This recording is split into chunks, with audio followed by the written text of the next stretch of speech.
শুভ সন্ধ্যা বন্ধুরা, কাবেরী মনে কথায় আপনাদের অনেক অনেক স্বাগত। আজকে একটা ডিফারেন্ট ব্লগ নিয়ে আপনাদের সাথে চলে এলুম। আমি কি করে ইউটিউবার হয়েছি, আমার একটা ছোট্ট সত্যি অভিজ্ঞতার কথা বা ঘটনার কথা আপনাদের সাথে শেয়ার করতে চললাম। মাঝখানে কিন্তু স্কিপ করে দেবেন না, অনুরোধ রাখলাম। এবার আপনারা কি করবেন সেটা আপনাদের উপর। যাই হোক, ঘটনাটায় চলে আসি। আমরা আমাদের কি কারণে প্লেনটা ক্যান্সেল করতে হয়েছিল, আমাদের একটু তাড়াতাড়ি বাড়ি যেতে হয়েছিল, তাই জন্য আমরা দুরন্ত ট্রেনে আমরা জার্নি করে বাড়ি যাচ্ছিলাম। সে দুরন্ততে এসি কামরার মধ্যে আমাদের বেশি লোক ছিল না, তার মধ্যে একটি মেয়ে ছিল যে আমাদের আঙ্কেল আন্টি বলে আমাদের সাথে আলাপ করতে চলে এলো। কথায় কথায় জানতে পারলাম যে সে একজন ইউটিউবার। এবার তার জার্নিটা আমাদের সাথে পুরো শেয়ার করলো। খুব করুণ জার্নি, কিন্তু যেহেতু সে মেয়ে, সে তো তার বাবা জন্মের পরেই তার মুখ দর্শন করেনি। এখন সে জিওলজিতে এমএসসি করে আর কি, তারপর ব্যাংকে, অ্যাক্সিস ব্যাংকে চাকরি করত। কিন্তু সামাও ওর ভেতরে নিজের কিছু করার একটা আকাঙ্ক্ষা বা জেদ ছিল।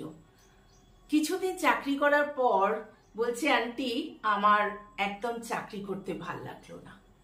সঙ্গে থাকেন মা আর একটা ছোট্ট কুকুর, খুব মিষ্টি মেয়ে। এসে যখন আমাদের সাথে কথা বলতে এলো, তখন একরকম কথা বলার পর আমার হাজবেন্ডের খুব ভালো লাগলো কথাগুলো শুনে। ব্যাস ডিসিশন নিয়ে নিল। এসে বলল, তুমি তো খুব সুন্দর কথা বলতে পারো, তাহলে তুমি কেন একটা চ্যানেল খুলবে না? আমি তো আকাশ থেকে পড়লাম, আমি ইউটিউব করব? কি বলছো? বলছে তুমি তো রোজ সবার ভিডিওগুলো দেখো, তাহলে তুমি একটা করো, আমি চ্যানেল খুলে দিচ্ছি। তা মানে একদম ভয়ে ভয়ে, ইচ্ছাও আছে মনে নেই যে তা নয় একদম। যাই হোক, আমার হাজবেন্ড আমাকে একটা কি করলো, একটা চ্যানেল খুলে দিল। এবং চ্যানেল খুলে দেওয়ার পর একদিন সন্ধ্যেবেলায় খুব মনে ভয় নিয়ে বসে পড়লাম এইরকম একটা চেয়ারে, আর আমার মনের কথা শেয়ার করলাম। তারপর দেখলাম প্রচুর বন্ধু আমাকে সাপোর্ট করেছে, আর সেটাই হচ্ছে আমার ফার্স্ট ইউটিউবের প্রথম ব্লগ, মানে ফার্স্ট ভিডিও দিয়েছি, মানে প্রথম ব্লগ আর কি যেটা বলে। আস্তে আস্তে মনে সাহস আসলো, ক্যামেরার সামনে ভয়ে ভয়ে বলতে থাকলাম। কিন্তু দু চারটে ভিডিও ক্যামেরার সামনে করার পর বেশ ক্যামেরা ফ্রি হয়ে গেলাম, আর ভয় লাগে না। তবে হ্যাঁ, কথা একটু অসংলগ্ন হয়েই থাকে, মাঝে মাঝে ঠিক করে নিই আর বন্ধুদের কাছে ক্ষমা চেয়ে নিই। এইভাবেই আমার যাত্রা শুরু হলো। সত্যি আপনাদের কাছে আমি বলছি, আমি এবং আমার হাজবেন্ড একদম জিরো থেকে শুরু করেছিলাম। আমরা ইউটিউব দেখতাম, বা আমি আর কি সবার ব্লগ দেখতাম, কিন্তু কোথা থেকে কিভাবে করতে হবে কিছু জানতাম না।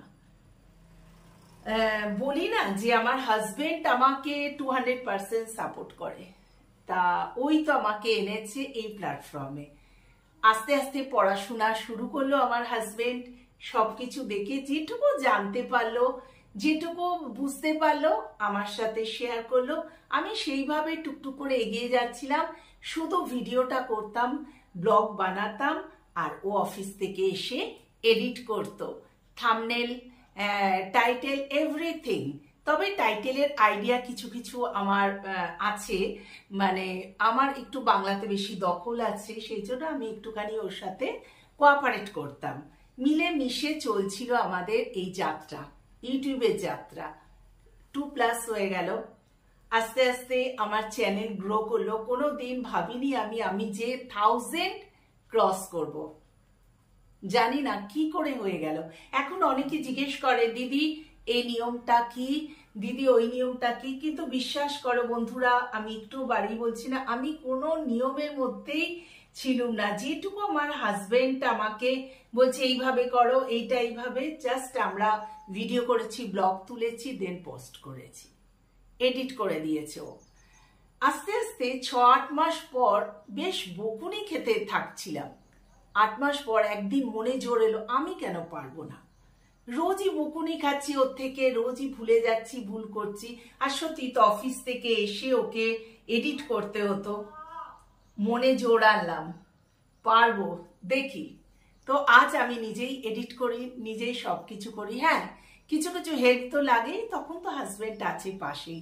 আর সত্যি বন্ধুরা, আমি কিন্তু সত্যি কিছু জানি না। তোমরা বিশ্বাস করো, তোমরা ভাববে যে দিদি এইরকম ভাবে বলছে, কিন্তু না, আমি যদি এইটুকু জানি আমি সঙ্গে সঙ্গে সবার মধ্যে শেয়ার করে দিই।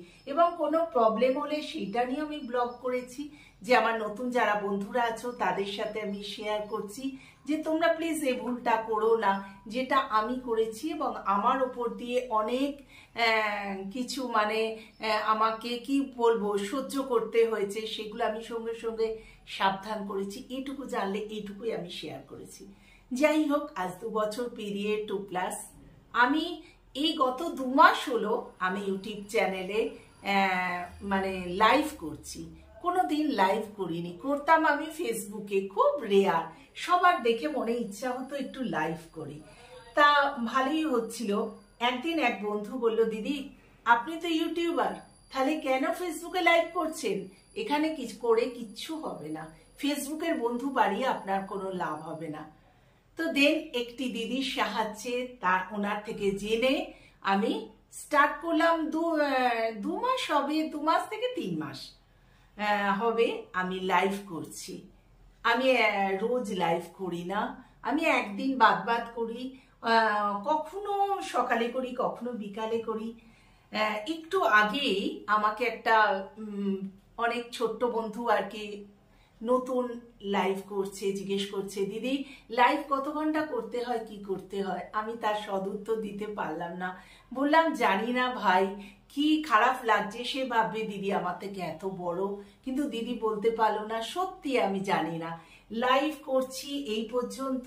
তবে এইটুকু আমার অভিজ্ঞতা হয়েছে যে 1K হওয়ার পরে বা মনিটাইজেশন হওয়ার পরে কিন্তু এই লাইভটা ওয়াচ টাইম সেরকম ভাবে কোনো কার্যকরী হচ্ছে না আমার এক্সপিরিয়েন্স থেকে। হ্যাঁ, আরেকটা জিনিস তোমাদের সাথে শেয়ার করছি, যেটা মনিটাইজেশন হতে গেলে দুটো জিনিস লাগবে।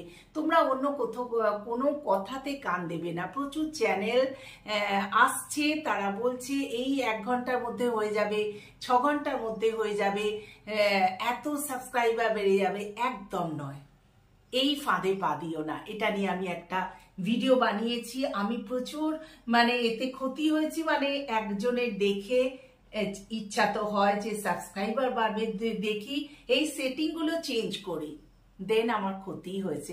তাই বলছি একদম মন দিয়ে করে যাও, কোনো দিকে কারো কথা শুনো না। আর ইউটিউবার হতে গেলে একটাই ডেডিকেশন রাখতে হবে, তুমি রোজ ব্লগ দিতে পারো। যেমন আমি তো দিই না, আমি সপ্তাহে 3টে কি 4টে করে ব্লগ দিই। এইভাবেই চলছে, রেগুলার ব্লগ দিয়ে আর ব্লগ রেডি করবার হয় না আমার সময় আর কি। যাই হোক, তাই এটাই বলবো বন্ধুরা, 1K অর্থাৎ 1000 হবে, আর 4000 ঘন্টা পূরণ হলেই অটোমেটিক ইউটিউব থেকে তোমার চ্যানেলটা মনিটাইজেশন হয়ে যাবে। ডোন্ট ওয়ারি, এই নিয়ে কিছু ভাববে না, শুধু তুমি তোমার বেস্টটা দিয়ে যাও, সামনের দিকে এগিয়ে যাও। আর আমার মতো ছোট্ট ইউটিউবার হও।